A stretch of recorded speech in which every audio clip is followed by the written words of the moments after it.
Gal gali paaiškinti, kas šiandien buvo, kas ką tik tai vyko?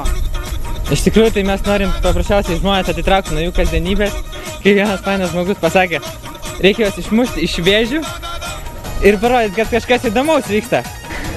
Tai yra kažkokia draugų grupė? Jo, draugų grupė ir mes šiaip esame iš gyvenimo meno organizacijos. Ir mes ten renkamės, mes ten bendrai aktivitis visokias darom. Keliaujam kartu, į festivalį važiuojam. Čia irgi festivalis dabar vyks Liepos mėnesį, 20 dieną.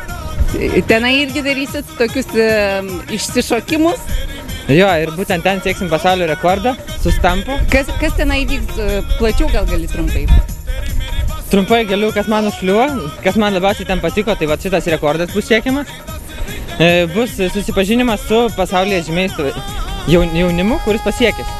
Ir bus su jais diskusija, žodžiu, mus įkvėpinės. Tai yra visai įdomu jaunimui, aš manyčiau. Ar patenkinti savo pasirodymus? Man tai labai patiko, jūs?